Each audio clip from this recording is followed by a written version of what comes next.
With your knees bent,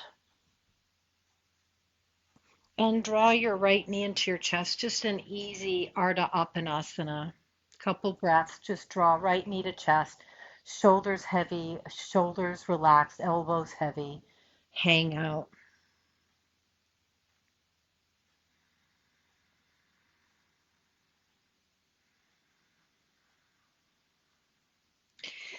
When you feel ready, if you feel ready, let your right knee drop to the right. You're still holding it, so you're keeping it close to your chest, and let your left knee drop to the left.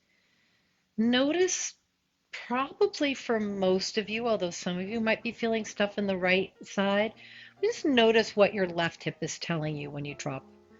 Is it outer hip? Is it inner thigh? Is it lower back? What is it that you're experiencing here? Take a couple more breaths.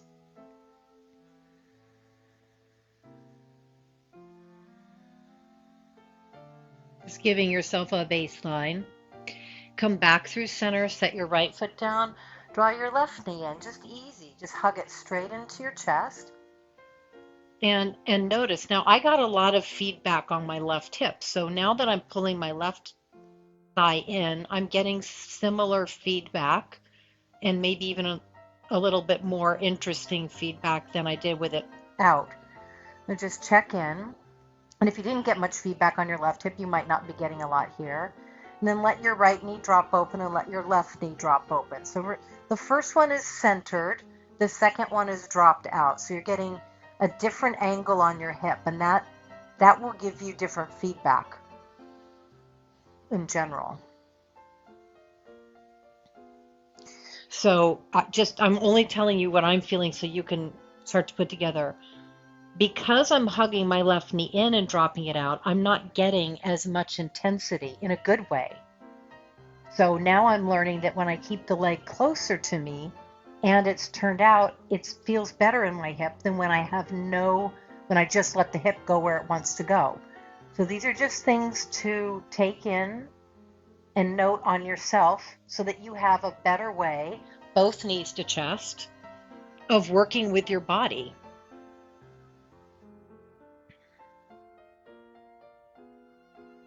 Couple breaths, just super simple. We're just doing an exploration of variations of Apanasana and Ardha Apanasana. Now let your knees fall open, but you're holding them, right? Now, some of you might be getting the opposite because for a lot of us, bringing the knees and the hips into full flexion, as you're pretty much doing here by holding your legs to your chest, even though they're wide, that can illuminate stuff. Deep breath in, full breath out. Two more things. Hold your right knee now, extend your left leg long. This is the classic Ardha Apanasana. Notice if the feedback on your left hip or your right hip is shifted when you've shifted how you're doing the pose. Keep your upper body relaxed. One more breath here. And exhale, change, left knee in, right leg long. Give yourself a couple moments to check in. Notice the changes. For me, today on this exploration, it's all left hip. The right hip doesn't have a lot going on.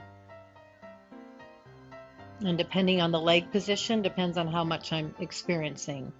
Deep breath in, relax shoulders, relax elbows. One more breath here. And then bend both of your knees, bring your feet together and drop into butterfly, reclined butterfly, or Supta Baddha Konasana for a few breaths. And notice again, what's the feedback here? Both hips, one hip more than the other, front hip, side hip, back hip, where are you really getting it? Deep breath in, full breath out. Can you let go a little bit more for two more breaths?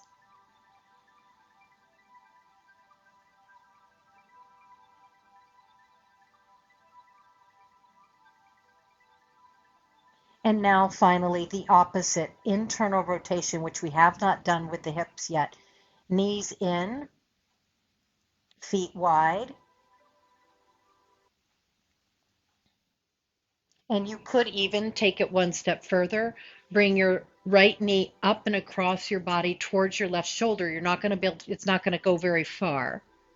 And now you're adding in that bigger flexion at the hip with an internal rotation. Take a breath in, relax your upper body. Take a breath out. Put your right knee back to start.